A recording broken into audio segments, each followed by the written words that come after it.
Hello and welcome to this little update on Tour Report bids regarding the upcoming 2021 American Hockey League season. Now, here's some friendly things of you.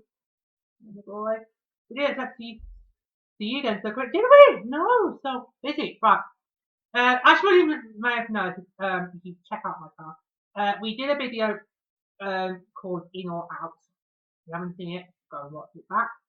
Where we discussed the big reveal about when the AHL announced about their plans for this new season, about who was in, who was out, who was going to be in what division, was any other locations.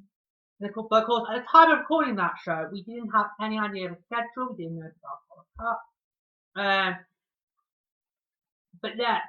But of course, not too long ago, so it was January the 21st, the news broke.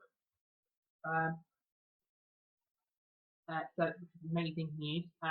So I thought we should do a little update from So we now have moved further on. So we now have got a regular season schedule. Yay! Come on, little cover Dabrick. Yay! So we've got a regular season schedule. We know who we're going to play, and we know how long we're going to play. There are still two little tiny bits that are still to be unknown. Both in terms of salary-wise, but also AHL-wise. The only really bits regarding American Hockey League wise we don't know about is that we do not know yet if a Calder Cup is going to be scheduled. So when this big announcement came out regarding schedules, there was no word on the Calder Cup. So we still don't know if we're going to have playoff format. I think we will. Because to me, it would feel a bit weird if we had a hockey season with no playoffs. It would feel a bit weird. I mean, that's something that's always on everybody's mind to try and get into playoffs. But we'll see. So, let's talk about very briefly, friendly, who we're going to be seeing this year. So, the Barracuda this year will be seeing all of their Pacific Division rivals, and these, of course, are Tucson, the Tucson Royals, affiliate of the Arizona Coyotes, Bakersfield Condors, affiliate of the Edmonton Oilers, Colorado Eagles, affiliate of the Colorado Avalanche, Ontario Reign, affiliate of the Los Angeles Kings, San Diego Gulls, affiliate of the Anaheim Ducks, Stockton Heat, the affiliate of the Calgary Flames, Tucson I've already mentioned, fourth affiliate of the Arizona Coyotes. You've also got the new kids on the block, the Henson Silver Knights, who of course are the new affiliate of the Vegas Golden Knights. And we are also going to be playing 6 games against the Texas Stars, who are the affiliate of the Dallas Stars. Now, it's not often, so if you're new to the AHL, it's not weird playing a series against teams outside of the division. That's not weird. But I know some of you might be thinking, given how we're in uncharted waters and we're in unprecedented times, you probably think the AHL might want to go down the AHL route and try to just be division only. Well, that sort of really wouldn't work for the AHL, given how the balance of, you've got to remember there are 3 teams that chose to opt out, Springfield, Milwaukee, and Charlotte. And the divisions are also very, very odd numbers, because obviously the Canadian ones have all been put into one division of their own. And actually, if you go and look at all the schedules for the American division, you will see that all American divisions will be playing at least one opponent outside of their division. Providence, for example, they're going to be playing, as well as the 2 affiliates for the New York team, Rangers Islanders, they're also going to be playing Utica, who are the Vancouver. So that's not normal. That's not normal. But I know there are some people who might look at this schedule and think, I thought we were going to play against teams in non-division. But anyway, not that bad. Yeah, so we will be playing. So the Barracuda are going to play 6 games against Texas will of course start to it, so it means we will get to see some more attacking hockey this year. So obviously the Sharks don't seem to start at all this season unless of course we were to lose in the cup. But hopefully that's not going to happen.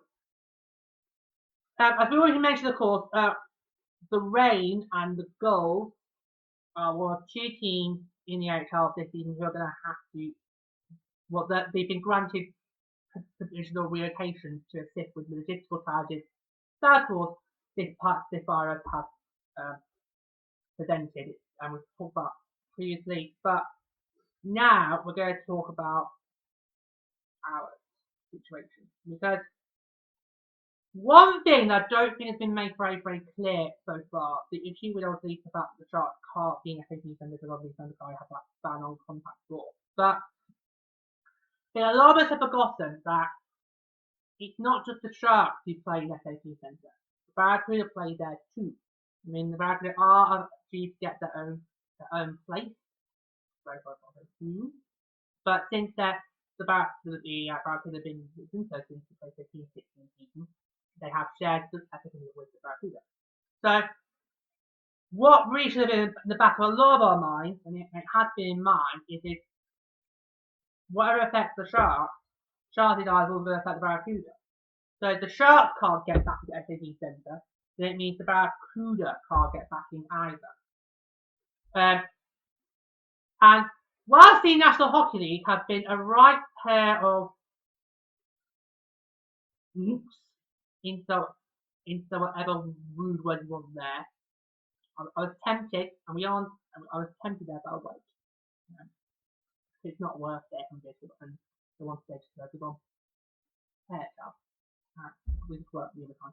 Meg Hockey League, however, I felt have been the more grown up, and well, pretty much the whole way. I mean, that was the back from the pause of the 1920 Hammer League. The AHL started actually after the briefly retired, I think, actually, well, not really an idea for us to continue on the 1920 season when there's really not much left for each of us to play for, and chose to call the rest of it off, while of course everyone in the AHL chose to basically try and grab some loose cash, loose change. Oh, look how that ended up.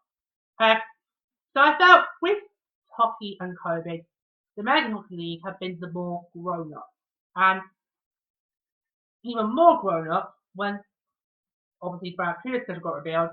It was announced their COVID situation. So the Santa Clara ban is still in effect. That's of course as a result.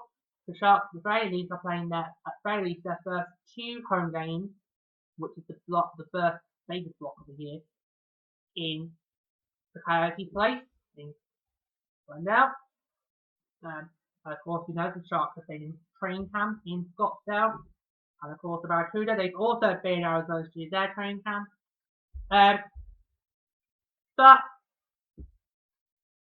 unlike the AHL is provide a solution. So the AHL solution is, so the Barracuda is going to be playing its very first three games of the season. The first 3 games of the Barracuda season are home games, but they are, now it depends on what you will call it, home games or road games. Because the Sharks broadcasting team, they've been counting those 2 games in Vegas as road ones, which would mean the Sharks would be on the road for at least 14. But the Barracuda situation, how you will call it, home, road games anyway. The first 3 games for the Barracuda season are going to be home games, and they will be playing against Tucson, and that's the 5th, 6th, and 8th of February. And those 3 games will be played in Tucson, and Barracuda will serve as the home team. And then following those 3 games, the Barracuda then go on a massive long 7-game road trip, which will be for 3 straight games against the Texans start. So that's 3 of those 6 will hold against Texas, beginning on the February the 12th. And that road trip also includes 3 games against the Stars, 3 against the Roadrunners in Tucson. So basically, not longer have we left Tucson, we then go straight back to Tucson, but this time will be the road team, and Tucson will be the home team, and there's one against the Stockton Heat. Now, the Barracuda are scheduled to play its first home game. Now, of course, this, of course, all provides on Santa Clara and how they view the state of their fans and so on and forth. So, if all goes well, and things get better, the Barracuda could play their very first home game of the year in Saturday on the February the 27th against the Kings of Beer, the Ontario Reign. Now, that of course does provide that Santa Clara by that point, and I'm not even convinced at that point yet either, that they say, yeah, you can now play. I'm still just not really sure how I feel about this. I really can't see, I've already mentioned something the Sharks, I really can't see the Sharks at least getting back, maybe at some point in March at the earliest. And the Barracuda, well, that is quite optimistic for February 27th, because obviously that's not long, a month left. It could be, it could do, it could do. You never know. Yeah. So that provides, obviously, with the now, of course, with both teams, the Barracuda and the Sharks playing very tight schedules. So that, and of course, it hasn't been known several times that happens in Brooklyn, but you can get one team play matinee, the other play evening. This year is going to be a little bit different. So Barracuda have said that due to potential conflict with the Sharks' home game schedule, a select number of home games are slated to be played at Solar for America Ice at Saturday, and some can be considered. So in total, the Barracuda will play 20 home games this season. Obviously, 3 of those we know are the 3 games played at Tucson, at the Tucson Convention Center in Tucson, relative to those brothers. And the Barracuda will be definitely the home team for those 3 games. 6 home games are slated to be played at Solar for America Ice. The remaining 11 at SAP Center. Now, of course, all home games this year, so all 20 home games, will of course be subject to change, depending on, as we've mentioned, the local restrictions. Because who knows what we're going to be come the end of that. So let's say February 27th. Who knows what we're going to be by then. The Sharks have got 2 home games before that, on the 13th and 15th, but I think those will be back in Arizona. Let's say February the 27th is the new realistic target for any forward San Jose hockey to play Saturday. That will all depend on approval from Santa Clara County, who of course have been, some may argue strict, but I think they've been doing their job, and I to make sure health and safety is priority. And expressing it's hard. It's hard for both teams. It really has hard. We've seen the Sharks, of course, we're going to see even more with the Barracuda. It really it's hard to stay away from your home for so long. But that's the way it is. Like I said, we are in unprecedented times. We still are in unprecedented times because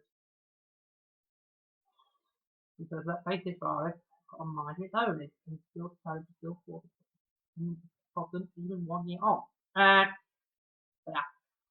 So I will quickly say how so proud I am of my company to be able to come up with a solution straight away. Because the AHL have been absolutely useless. It just makes me honestly, I've got so much rage, but I'm not going to do it because I want to keep this person in the AHL. We can talk about that another time. The AHL have actually just put a mindset and have come up with a solution. Not just obviously for Barracuda, but also for the other teams, like obviously San Diego, Ontario, who are going to have a temporary relocation because of obviously the COVID situation in their respective areas is going to be problematic. So here are the 4. It would be the minor affiliate that sort themselves out, whereas the parents in the major league Not a clue. Not a single clue of what to do. This will be a very tough test for the Barracuda, particularly given how last year ended very strangely. It will be a test, but they will get through it. And why? Because the Sharks are doing it. They're getting through it okay.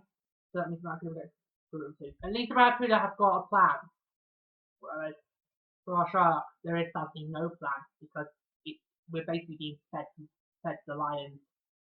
It's basically, oh, we'll cross the bridge. In the AHL, it's basically, oh, we'll cross that bridge when we get to it. We'll get to Luxembourg. But crossing the bridge, it's like lightning. It's like Lincoln. Oh my god, we're there at the bridge and there's still no pollution! That's what it is with the Sharks AHL.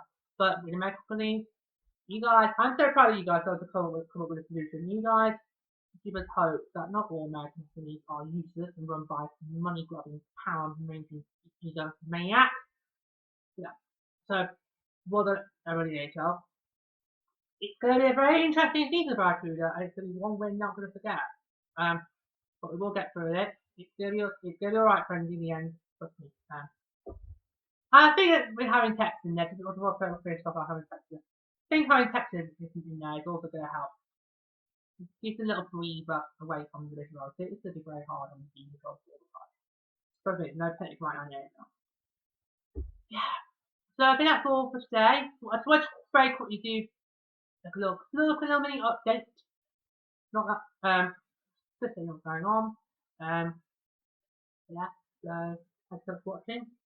Keep subscribing to the podcast. If you haven't already, click the subscribe button to my official YouTube channel. And we'll see you next time. But until then, one left to spend that is time to go. We will leave you